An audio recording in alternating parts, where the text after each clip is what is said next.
France Culture. Ici Paris, Organisation des Nations Unies pour l'éducation, la science et la culture.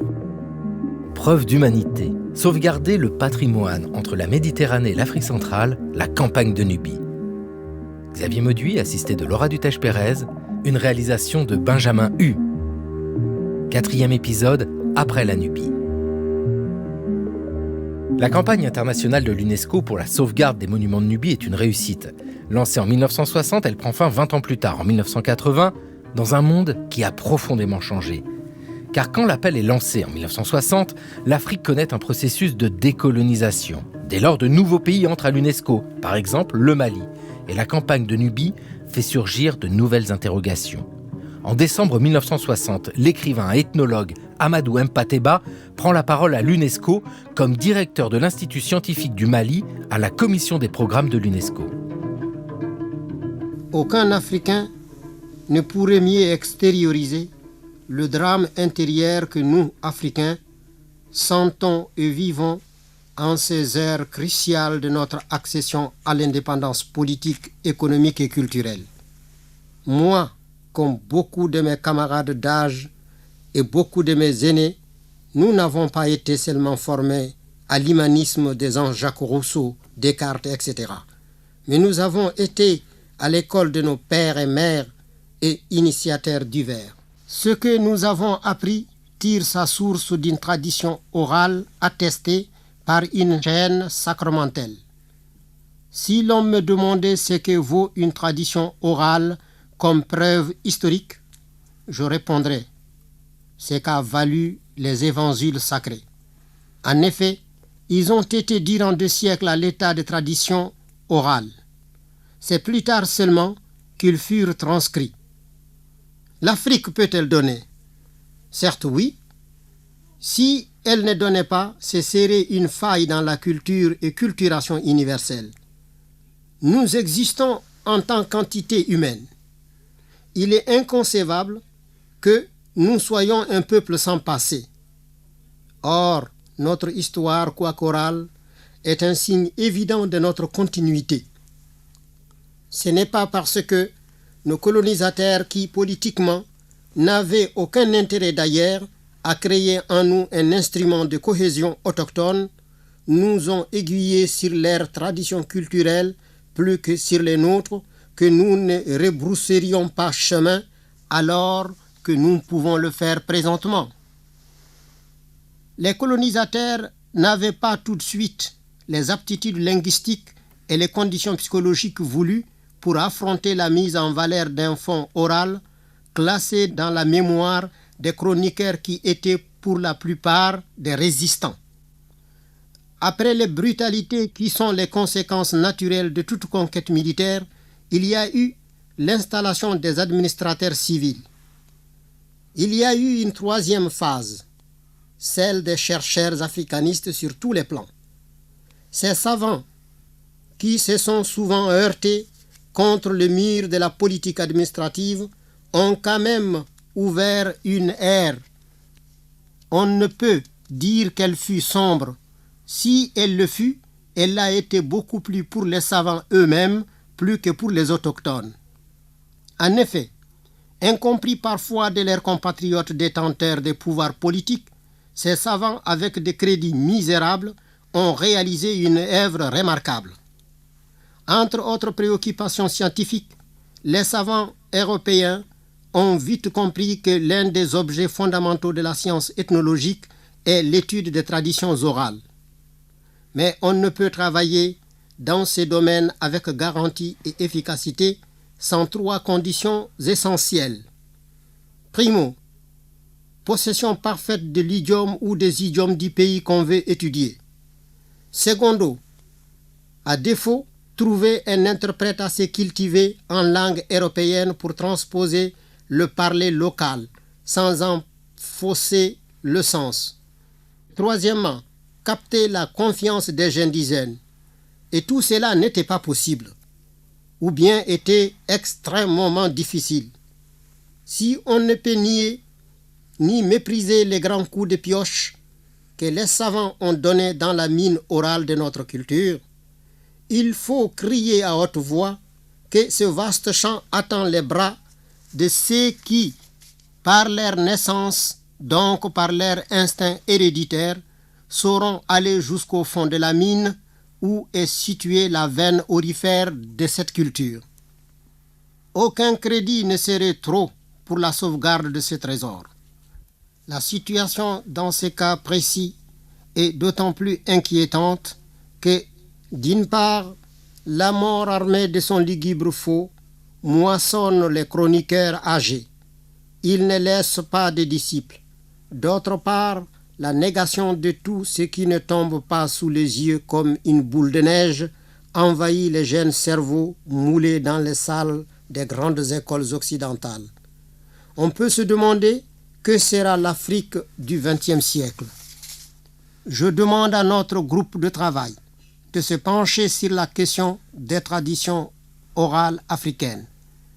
L'ethnologie est l'outil de travail de cette œuvre gigantesque et belle, mais terriblement menacée de disparition. Je demande que ce soit développé en Afrique des musées d'ethnologie et de folklore. Je demande l'assistance en matériel et financement des centres de récolte des traditions populaires et la création des centres de conservation des archives photographiées, filmées et sonores. La délégation du Mali serait heureuse que la conférence générale charge le secrétariat de se pencher sur l'étude de ces problèmes, notamment en ce qui concerne la fixation des traditions orales.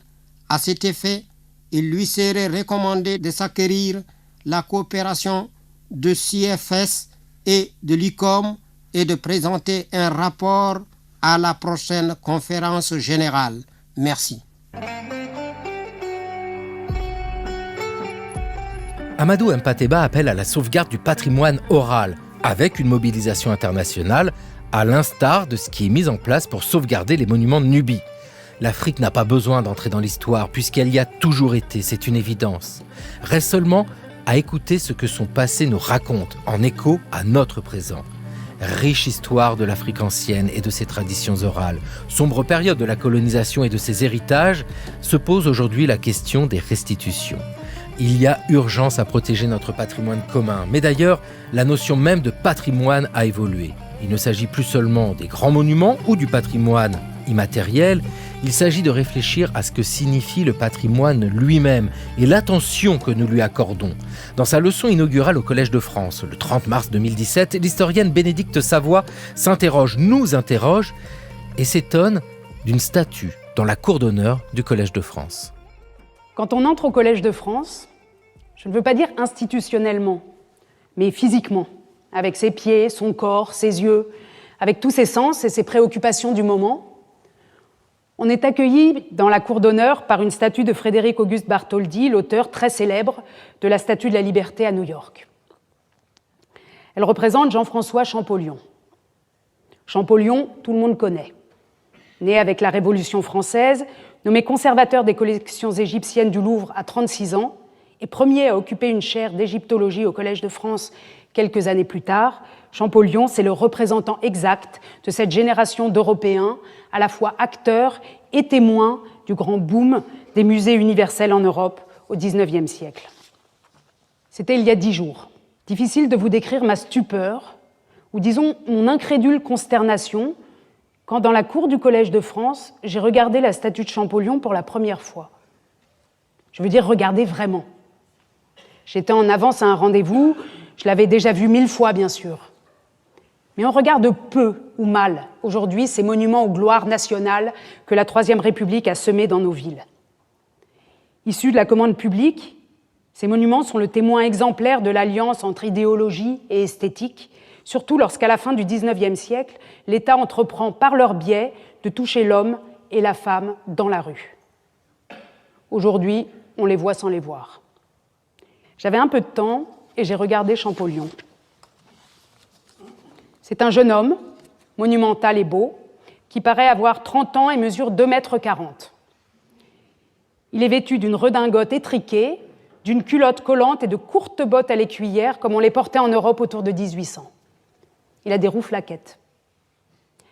Appuyé sur le coude, le menton sur la main, il jette vers le sol un regard indéfinissable, tant les intempéries et la pollution ont altéré la surface de son visage. Le marbre blanc dont il est fait est abrasé et un peu sale.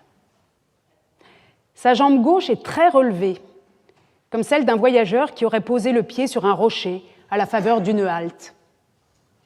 Mais ce n'est pas un rocher qu'il a sous le pied. C'est une statue décapitée de l'ancienne Égypte. La tête, majestueuse et brisée, d'un pharaon qui pourrait être Ramsès II. Le pied botté du savant, c'est nous, sur la tête sacrée du pharaon. En voyant cela, j'ai été saisie de cet effroi que Walter Benjamin et mon ami germaniste Karin Winklevoss appellent le souvenir du jamais vu. Le retour du refoulé colonial dans le croisement fortuit de temporalités divergentes. La mienne, celle d'une mortelle berlino-parisienne de 2017 qui n'a jamais vraiment prêté attention à l'iconographie politique des grands hommes dans la rue et attend un rendez-vous dans la cour du Collège de France. Et la sienne, celle d'une statue de marbre vieille d'un siècle et demi qui, depuis des décennies, raconte à qui veut l'entendre, gratuitement et à ciel ouvert, ce qu'elle racontait déjà en 1875, quand la France et l'Europe dominaient le monde.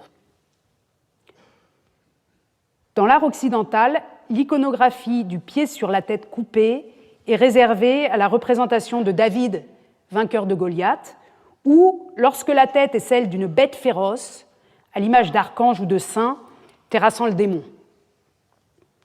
Qu'a voulu dire Bartholdi, je l'ignore. Mais ce qui est certain, c'est que la statue de Champollion en dit plus sur l'histoire culturelle des patrimoines artistiques en Europe que n'importe quel livre, que n'importe quel cours et que n'importe quelle leçon inaugurale sur la question. La statue de Champollion est comme l'allégorie même de cette histoire, au sens premier d'allégorie, qui veut dire parler en public, haut et fort, sur un mode différent. Quand on la regarde aujourd'hui, en 2017, la statue de Champollion est un document à la fois insupportable et ultra précieux. Elle invite publiquement, dans l'une des institutions les plus capables de le faire, à penser les impensés du patrimoine et des musées en Europe.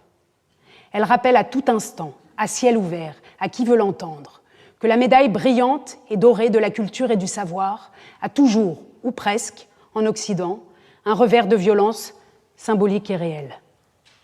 Prêtez beaucoup d'attention, dans ce contexte, au regard et aux voix des dépossédés. Et avoir bien à l'esprit ce que Barbara Cassin et son équipe ont montré de manière si convaincante, que les mots « musée » et le mot « patrimoine » et les concepts dont ils relèvent comptent parmi les grands intraduisibles des langues européennes.